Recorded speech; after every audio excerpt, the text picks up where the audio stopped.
So welcome back to DC Silver Age Storytime, and today's story comes from Adventure Comics number 199, published in April 1954 with story by unknown writer and art by John Sikela.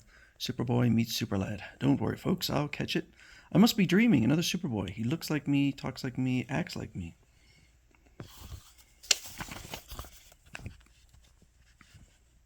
Superboy has always thought he was unique on Earth, the only living boy with superpowers that allow him to do fantastic feats.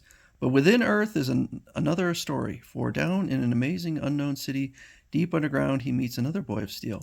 And those words prove strangely ironic, for Superboy must prove he is not the boy of steel. And these words sum up the Superboy's greatest super problem, when Superboy meets Superlad.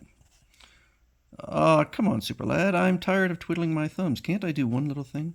Pipe down, Superboy, and stay here. Stay put. Down here, you're just a fifth wheel. I'm the one who takes care of everything. At Smallville High, young Clark Kent is on his way home when he overhears a grim conversation from the physics lab. I warn you, Professor Bailey, we want no crackpots on our staff. If you insist on your wild theory, I'll have you ousted. But, I wonder why the professor is in trouble with the principal. Presently, Clark gets an amazing explanation. You won't believe me either, Clark. You see, I built this sonar radio. It's extremely sensitive, and I'm convinced it's picking up messages from far below Earth, perhaps 25 miles down. Click, click. But, Professor, that would mean people live down there. Why not, Clark? We know nothing of what lies beyond our deepest minds, only 3 miles down. If only I could translate that baffling code, but it baffles me. Don't worry, Professor. There's someone here who can help you crack it. Click, click, click. Superboy will take a hand. It's important since it involves the professor's career. If I find it's not a code, he'll confess his error to the principal. Unobserved, the ordinary pupil sheds his outer garment to switch to his other identity of famed Superboy. Using his superintelligence, Superboy translates the complex code in brief seconds to meet a surprise. My word, Superboy, filled all the blackboards in the wink of an eye. It is a message. Professor, some underground civilization does exist. What a sensational discovery. But there is far more stunning surprise for Superboy when he completes the translation. Attention, Superboy of Upper Earth. I'm in trouble. Only you can help me. Please come down to Sabania. Queen Vi. It's a message for me. A call for aid. No appeal is ever unanswered by the Boy of Steel, and soon outside town, Superboy plumbs the rocky depths in his own unique fashion. The professor's directional antenna indicate the signals come from straight down 25 miles. Here goes. Boring at high speed down into Earth's crust, Superboy finally breaks through into a gigantic underground cavern. Breathable air down here, and instead of being dark and gloomy like natural caves, it's as bright as day, almost as if they have sunlight. But how? Oh, I see. They seem to have a small artificial sun set on top of that tower, shedding its bright rays all over the city. Amazing. But are the inhabitants human? Yes, quite human, and strangely they wear the same clothes we do. In that case, I think it wise to observe the city first in my identity as Clark Kent. Clark tours the astounding sub-city when suddenly, people live down here just like in the world above, except that their sky is solid rock. Hey, a chunk of that low-hanging rock roof just broke off. Superboy is needed. Crack. Help! Yes, Superboy is needed, and a Superboy appears, except he isn't Clark Kent. Don't worry, folks. I'll stop it. For how can Clark Kent still be there watching himself in action? Am I dreaming? Another Superboy at work. He popped up before I could get going. He looks like me, acts like me, and talks like me. Breaking this block up at high speed, I'll build it into a stone column to support the sagging ceiling. Thanks, Superlad. What would we do without you? One difference, though, he's called Superlad instead of Superboy. What's the answer to this crazy mystery? I've got to follow him up as Superboy secretly. Later, Superboy follows his astounding twin to a huge central palace of Sabania. A secret door opening for Superlad. I'll flash in after him before it closes. Superboy meets welcome in a secret chamber. Superboy, oh, I'm so glad you came after all. I need your help desperately. Then you must be Queen Vi. who sent the distress call. But how did you ever know about me or the upper world?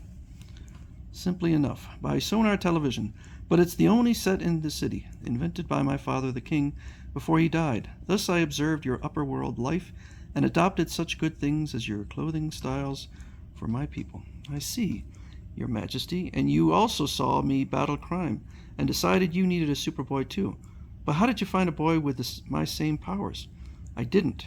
Fearing I would have trouble as a girl queen, my father made this robot, duplicate of you, run by remote control. Powered by jets, I see. Clever. But now I'm really puzzled. Why the SOS? You don't need me here at all. On the contrary, I do. You see, a certain Duke Duville seeks my throne, and I think he suspects that Superlad is only a robot. If he exposes my secret, I'm lost. I keep sending Superlad out on patrol to watch for him. I see I'll have to stay here until this Duke Duville is taken care of. Meanwhile, the Queen graciously conducts her famed guest through the palace. But tell me, how did humans ever get down here 25 miles underground? Ages ago, our home island above suddenly sank under the sea. Some few escaped through deep caves and made this giant hollow. Since then, the upper world, out of reach, became only a legend to my people. In another chamber, we manufacture our own air by splitting water into hydrogen and life-giving oxygen. Also, we convert rocks chemically into food. Ingenious science, but your methods of labor are a bit backward. Any scrap... Why does she say that? Or he say that? Any scrap material around? Junk? Super hands work at blurring speed. A chain drive, leather belt, roller wheels. We call that a chain belt system. Now it loads the rock into the food grinder. That's where Superboy is far superior to my Superlad. But meanwhile, unknown to the Queen, her scheming rival has been sneaking through the palace itself, and the Queen's secret control room for Superlad. Bah! That robot hoax couldn't fool me forever. Smash it all to bits, men. That Superlad robot will turn to junk. And on patrol, the proxy Superboy falls unpowered, useless. Whir, clang. Later, Queen Via discovers the sinister sabotage. The Superlad controls smashed. Duke Duville was here. Now he'll be free to take over rule without Superlad to interfere. But Superboy will interfere instead. I'll hound him down. What is Duke Duville's plot as he races in his rocket car? To the Sun Tower, the people of Sabania are loyal to Queen Via, but I know one sure way to force them to bow down to me. There is only one old Sun Keeper on guard. Lights out for him, sire, and lights out for all Sabania. This artificial sun composed of incandescent matter at 6,000 degrees furnishes the sole source of light here. I'll turn off the fission spark that keeps it blazing. Crack. Abruptly, the underground city is plunged into total darkness, and by radio from the tower, the Duke roars his ultimatum. Attention, Sabania. To turn on our sun again, my price is one simple word, placing before my name, King Duville. Meanwhile, even Superboy is blinded and in danger of doing damage. Why is he blinded? He should be able to see. Whew. Just graze the edge of that building. How can I get to the Sun Tower without blundering into buildings and endangering lives? Wait, I can borrow a trick from the bat, so we'll see how Superboy does in the underground world.